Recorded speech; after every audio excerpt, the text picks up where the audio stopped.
Good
morning.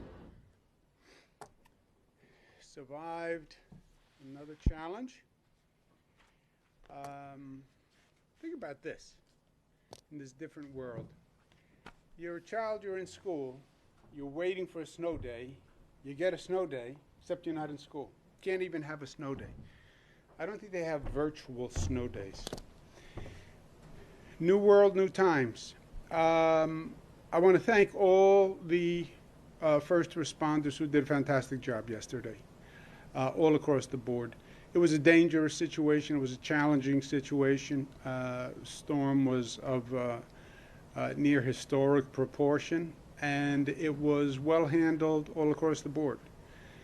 More to do to clean up today, certainly, but a situation like yesterday, people can die. We've had situations with people stranded on roads through the night. It can be very dangerous very quickly. So it was handled well across the board. Roads are open, trains are running today. We'll get an update. But I want to thank everyone who worked very long and hard last night. And it was ugly out there, and they did a fantastic job all across the board. Let's start with, to my left, Mr. Rick Cotton, who is the Executive Director of the Port Authority of New York and New Jersey, runs the terminals, runs the airports. Mr. Cotton. Thank you, Governor. The airports have resumed operations. Flights have been taking off and landing at a reduced level this morning. The airlines have canceled 45% of their schedule for the day. So check with your carrier if you are planning to travel. The Newark Air Train has 2 segments down due to icing, but a shuttle bus service is in force. All of the bridges and tunnels are open and operating with light traffic. At the bus terminal, all commuter bus lines have continued their suspension of service until further notice. There are a few intercity buses who are scheduled to depart later today. At PATH has resumed a limited 15-minute service from Journal Square to the World Trade Center to Hoboken and to 33rd Street, but service to Harrison and Newark remains suspended. Their target is to have full service restored by tomorrow morning. And Governor, that's my report. Great. Thank you very much. Mr. Patrick Ford, Chairman and CEO of the MTA.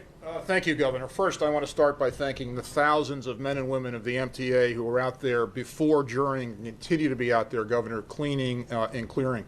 Thanks to their efforts, we were able to restore subway service above ground and below ground, for that matter, at 5 o'clock this morning with residual delays.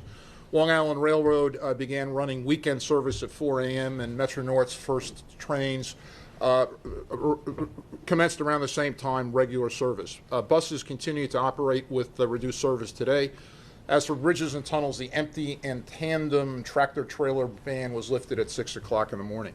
All things considered, Governor, everything went well. We had been planning for this particular storm for a number of days and in some ways for years, and we're monitoring conditions minute by minute and hour by hour. The decision to suspend above-ground service on the subways and Metro North and Long Island Railroad yesterday was clearly the right one.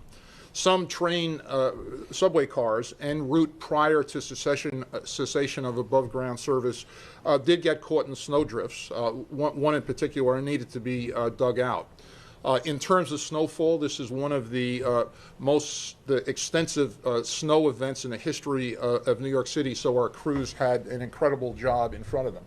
Snow clearing and salting continues today. Safety is our highest priority, and every decision that was made was taken with that in mind.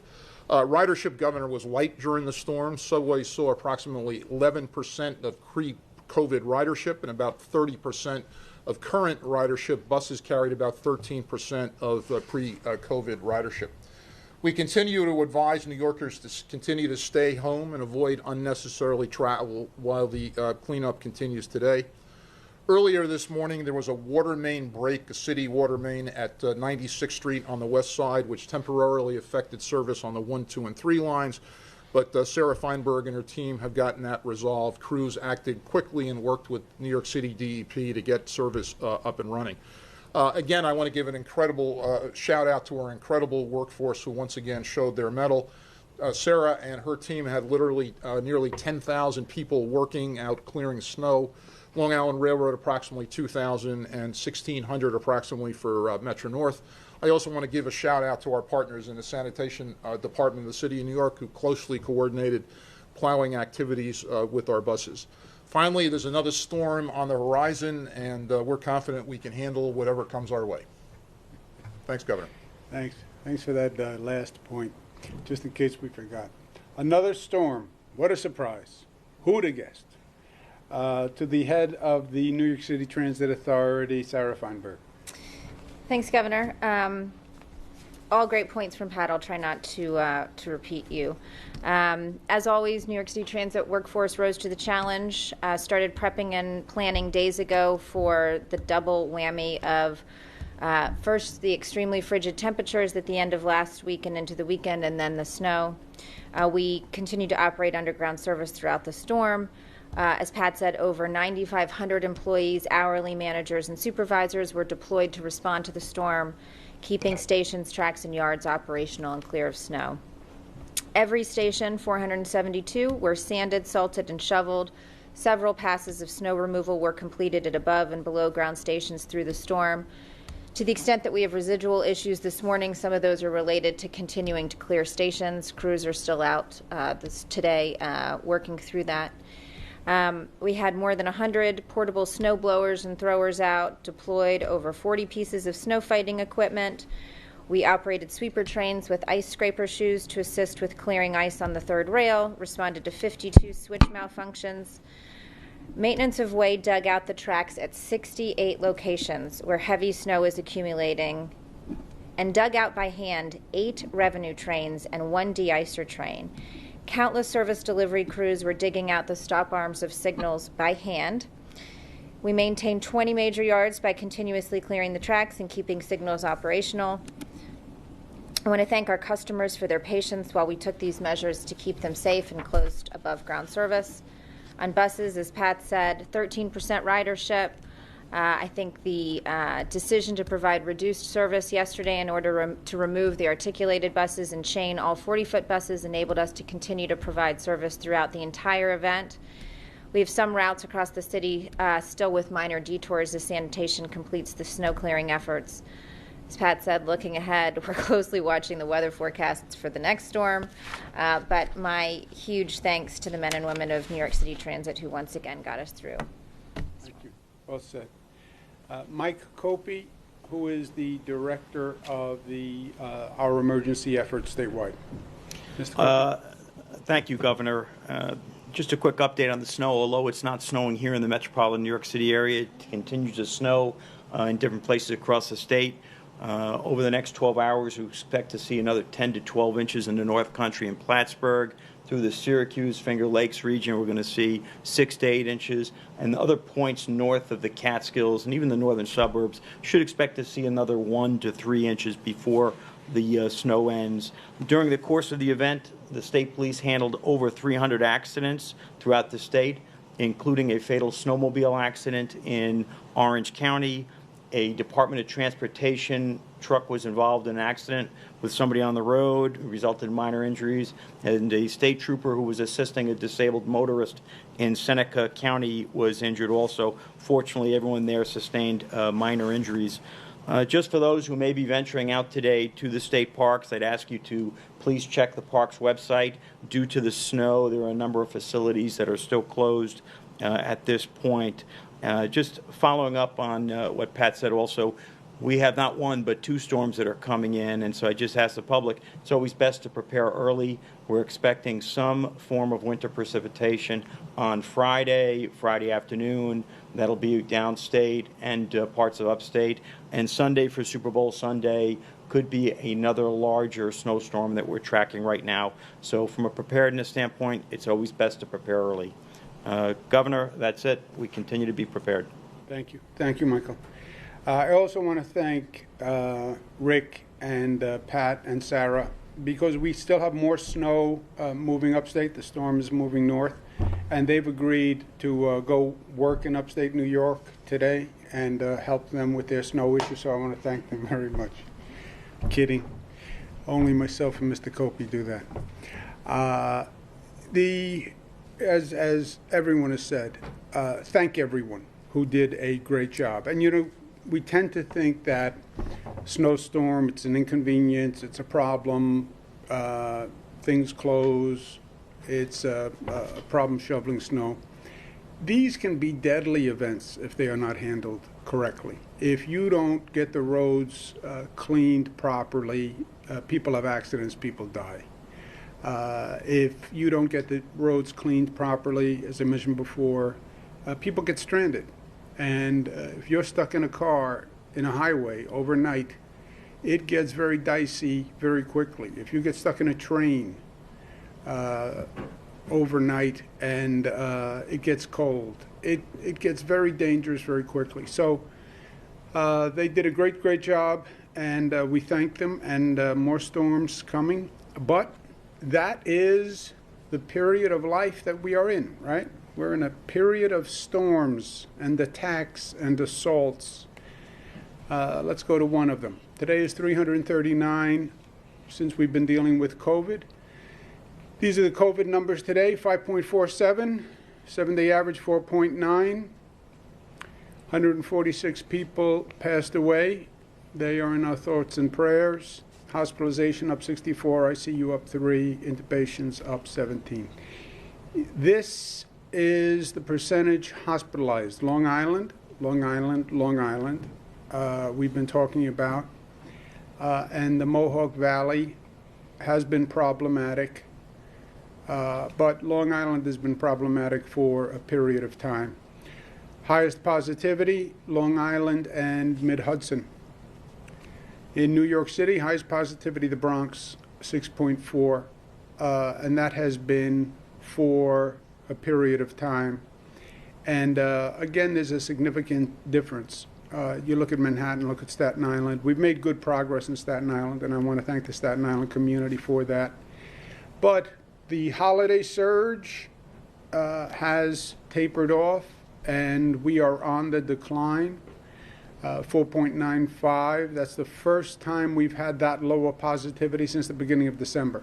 And the beginning of December was just at the start of the holiday surge, right? You had Thanksgiving, A few days later, you start to get the results of infection spread on Thanksgiving. So that's where we are. You see the hospitalization rate is coming down.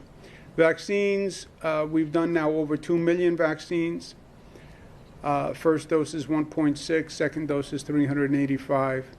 Healthcare workers are a priority. When we started this, nursing homes and healthcare workers were the two priorities.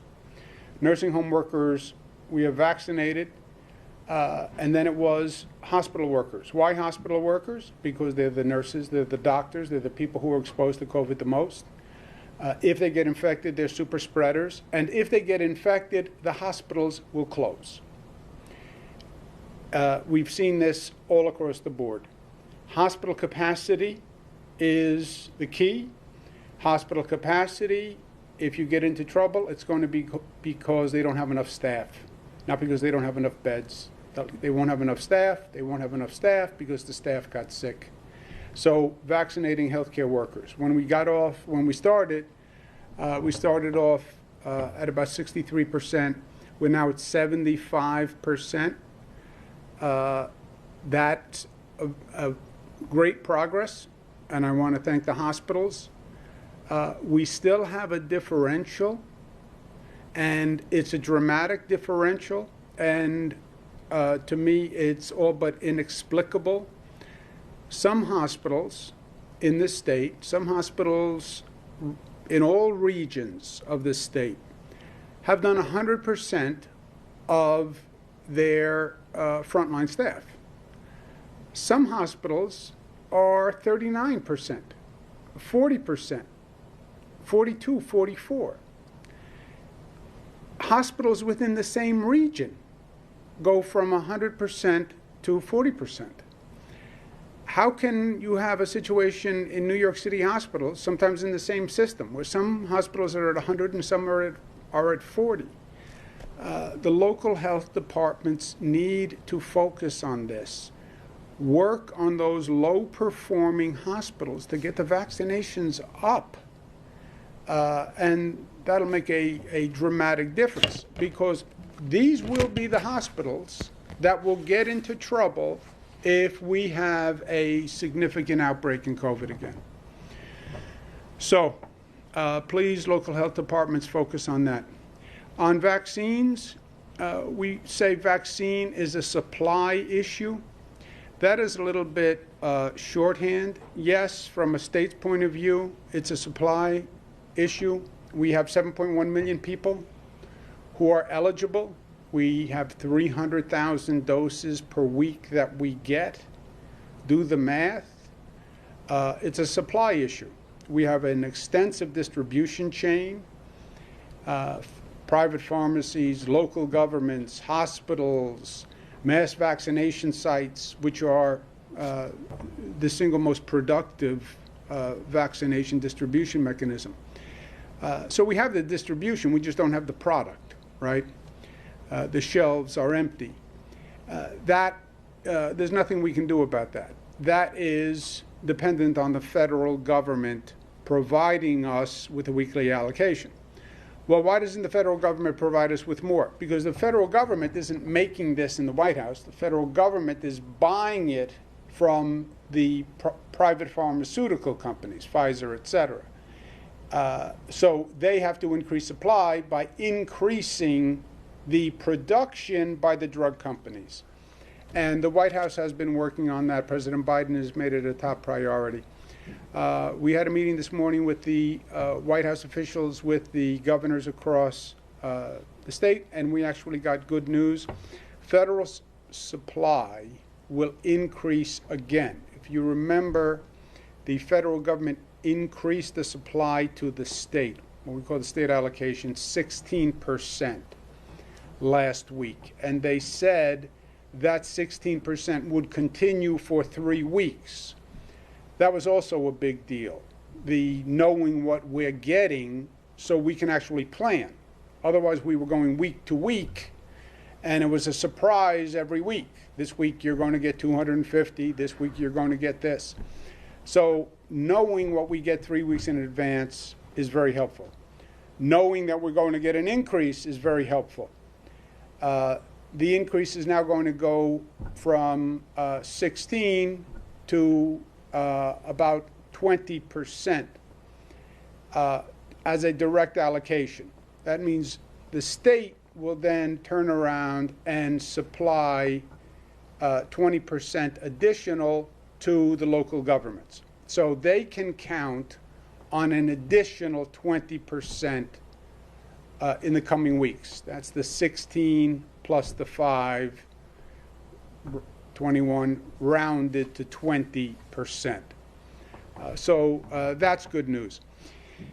The federal government is also starting a pharmacy program direct from the federal government. We now use private pharmacies. We give private pharmacies part of our allocation for private pharmacies to distribute the vaccine. Pharmacies are focusing on 65 plus. The federal government is starting its own program where they are going to supply private pharmacies also, which will expand the private pharmacy network. Private pharmacies do the flu vaccine every year. About half of New Yorkers get the flu vaccine, and a large percentage of them get them through pharmacies. So there's a belief that the private pharmacies can be a significant distribution model. And we have started using private pharmacies. The federal government is going to give an additional 10% of that state's allocation to the private pharmacies. So private pharmacies going forward will have more. 10% in New York State is about 30,000 because we get about 300,000 vaccines per week. So private pharmacies will also have more. So local governments get an additional 20% from what they were getting. That's the 16% increase plus 5. Pharmacies are going to get an additional 10% directly from the federal government, which will increase the pharmacy supply and those people making appointments at pharmacies. The White House is also going to reimburse the state government for FEMA reimbursement. It's a financial transaction for the states, but it was important to the governors, and we thank them for that. When this federal government sends the vaccine, they send it in 2 allocations, first doses and second doses. In other words, when you take a first dose, then in 21 days, that person has to come back for a second dose if it's a Pfizer. In 28 days, they have to come back for a second dose if it's Moderna. The federal government segregates the second dosage and basically reserves that for the people who received the first dosage. There's been a dialogue by some governors and some health experts saying start to use the second dose as a first dose. In other words, we have about 300,000 second doses this week. Use them for a first dose. The federal government does not now allow that. Why? Because then you have to really know what your future production is, right? If you start using the second doses as first dosages, that means your production has to ramp up very quickly, because then in 21 days, your numbers are going to exponentially increase. So at this point in time, the federal government does not allow using second doses for first doses. They're reserved for people. This may evolve over the coming weeks when the federal government gets a better handle on what the actual production is, but that's where we are now. It's just not allowed. Local governments are getting more. Pharmacies are getting more. Not what anyone needs. We go back to Matilda's rule, which I announced on day one. The one thing you're going to hear every day from everyone is, I don't have enough. You know what I just said on the White House call? I don't have enough. You know what every county executive says to me? I don't have enough. You know what every hospital says? I don't have enough. You know what every person who calls looking for an appointment? I can't get one. No one has enough. That's 7 million with 300,000. But local governments are getting more. Local governments across the state are all in a slightly different population and a different position. Suffolk County is a little different than Erie County. Rochester is a little different than Binghamton. So they are in different situations, and we want to give them more flexibility. They're getting more vaccine.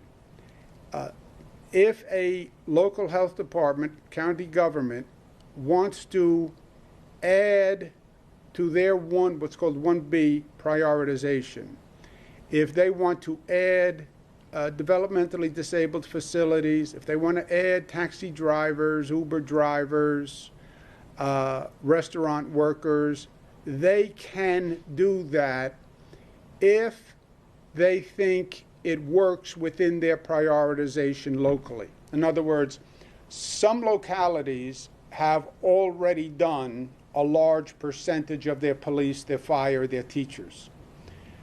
And they do have flexibility. There is no one-size-fits-all here. So, yes, we have statewide priorities, which are set by the federal government.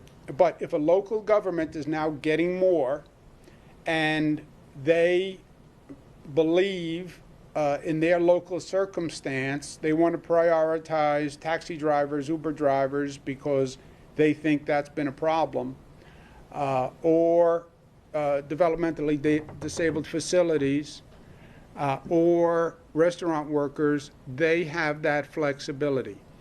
And again, they are getting more, so theoretically, they would have additional supply to make those decisions. But that's going to be up to the local government to add in the 1B category if they think it makes sense. We're also going to look at targeting vaccinations by locations with high positivity rates. We're going to do a demonstration in the Bronx. The Bronx has a very high positivity rate in New York City and has had for weeks. We're going to do a mass vaccination site at Yankee Stadium, which is only for Bronx residents. This is to accomplish two purposes. Number one, to vaccinate a large number of people, but also to bring the positivity rate down. So we are using the Yankee Stadium demonstration to see how that works. Mass vaccination, get the high positivity down, and target people in areas where the positivity is higher, which tend to have a high predominance of black, poor, hard to access communities, Latino communities. So we're also working on that. Local governments are working on a public safety reform collaborative. Public safety is part of economic development. They have to have a plan passed by April 1. More importantly, they have to move forward with a productive police-community relationship. Crime rate is a problem in urban areas nationwide. The tension is a problem nationwide. I understand that. But we're in the problem-solving business, right? COVID is a problem. Snowstorm is a problem. Police-community relations are a problem. I know. Solve it.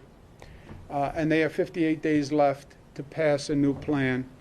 Otherwise, they're not going to be eligible for funding in the state budget. But forget the funding. They should be doing that anyway. Also, it has been a long year. Snowstorm yesterday, 2 new storms on the way. people I'm with, they enjoy it. They thrive on it. Look how healthy and happy they look. Sarah Feinberg smiling, Pat's smiling, Mike. Rick doesn't smile. But he doesn't smile anyway. It has nothing to do with the storm or anything. Just Mr. Cotton doesn't smile. I've worked with him for many years. He's just not a smiling kind of person. But take a breath. Do a little something different. There is the Moynihan Train Hall. This is like an art gallery, the Moynihan Train Hall. Forget going to the Moynihan Train Hall to take a train. Go to the Moynihan Train Hall just to walk around and be amazed at something that is creative and beautiful and historic. Shirley Chisholm Park is 400 acres on Jamaica Bay off the Belt Parkway. You would never know you were in an urban environment. I mean, it is just transformative when you walk through Shirley Chisholm Park. It's the largest state park in New York City. It's also new, and it really is extraordinary. And you're on the water, and it's a totally different view, but it's just a change of pace.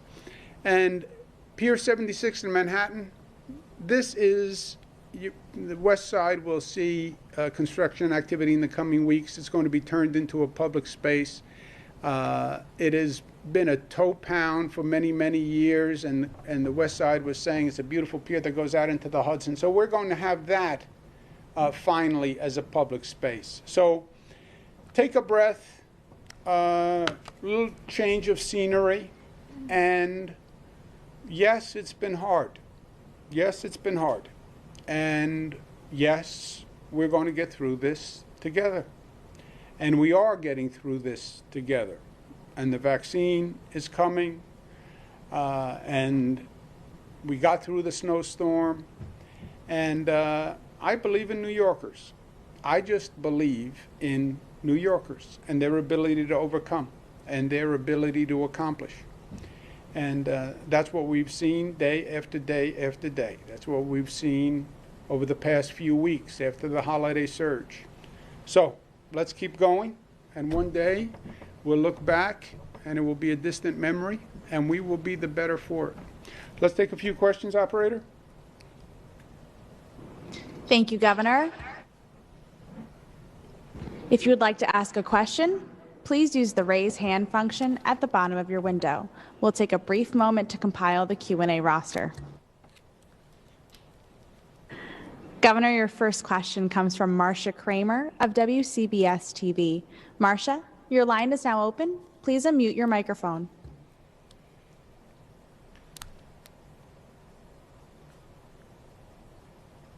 Good morning, Okay, Governor. operator, forget it. Marcia doesn't know how to unmute the microphone. Go to the next question right away. No, I'm right here. Can you No, hear I me? can't hear you. Go to the next come question. on. Put your hearing aid on. No, I can't hear you. There's a technical difficulty. I'll call you back.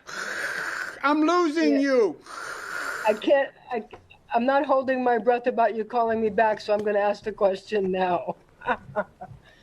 So, Governor, look, there's been a lot of back and forth about allowing restaurant workers to get the vaccine. Yesterday, you said that it wasn't a good argument. Today, you've changed your mind. What led you to change your mind? And did Mayor de Blasio's comments today saying that restaurant workers should get the vaccine help to change your mind? Oh, no, Marcia, let's be clear. I said yesterday, I think everybody should get the vaccine.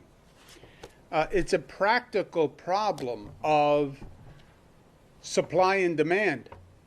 You know, you have many communities that are deserving of the vaccine. Nurses, police, fire, teachers, certainly. 65 plus, certainly. Those with compromised immune system, certainly. Those in developmentally disabled homes, certainly. Restaurant workers, certainly. It becomes a question of allocation and prioritization. You have some local governments that believe firmly that their taxi drivers are an issue and Uber drivers are an issue, and they should be vaccinated. You have some local governments that want to focus on developmentally disabled facilities. You have some local governments that believe they should focus on restaurant workers. You have a limited supply. The good news is, I just got off the phone with the White House, and we're getting more.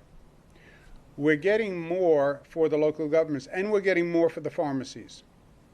So now there's additional flexibility. And I'm leaving it up to the local governments to make a determination of what fits their situation best. And we do have more vaccine now, so there is more flexibility in the system. I don't know, Mayor de Blasio, if he's going to choose to do taxi drivers or restaurant workers or developmentally disabled communities or focus on the police, but that's a local determination for a local health department to make, the local county executive, the mayor, etc. Next question, operator. Governor, your next question comes from Andrew Donovan of WSYR-TV. Andrew, your line is now open. Please unmute your microphone. Governor, good afternoon. How are you? Doing well. Got some snow here, as Syracuse always expects. People are very aware that the vaccine eligibility outweighs the supply, but people are also waiting on your every word, hearing about the underlying health conditions that may be eligible soon. I've also talked to a diabetic who says type 1 won't be included as soon as type 2, even according to CDC's phases currently. Wondering if you could update everyone on the status of your conversations with the CDC about underlying health conditions and eligibility. Yeah, thank you. You know, the CDC is now a new CDC, right? I chatted with Dr. Walensky this morning, who's the new CDC director. They are coming in, they're evaluating the decisions that the CDC made. When you talk about immune compromised, the question is, what do you include in that category? And that category can get very large very quickly.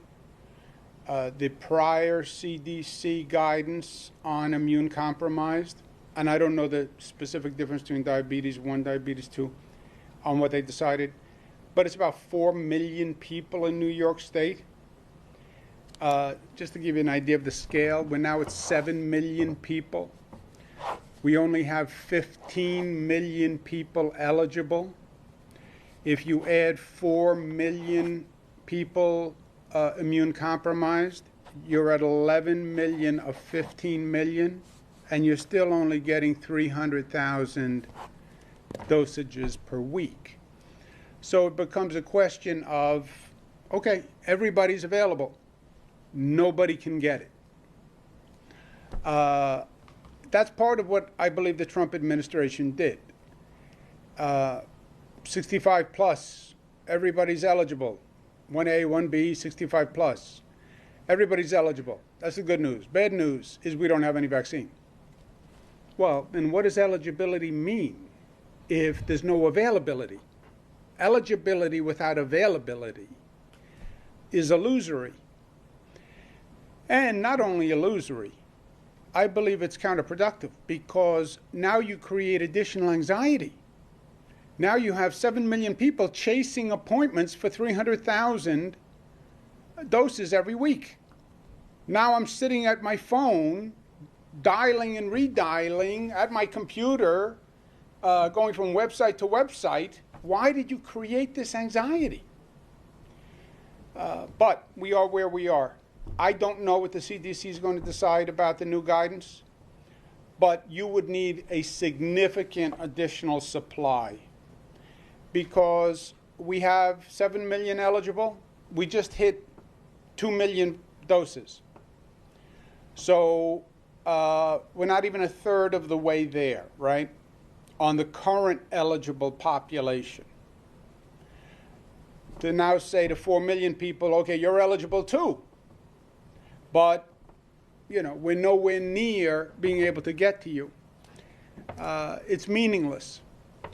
Now, the good news is, if Johnson & Johnson gets emergency authorization use, what they call EAU, that could be a big deal. Single dose, no hyper cold storage. That could be a significant supply increase, and that could change the reality of the situation. But without a significant increase in the supply, then it's all posturing, right? The black community doesn't have enough. It doesn't. Latino community doesn't have enough. It doesn't. Disabled community doesn't have enough. It doesn't. Police, fire, teachers, restaurant workers, essential workers, grocery stores don't have enough. They don't.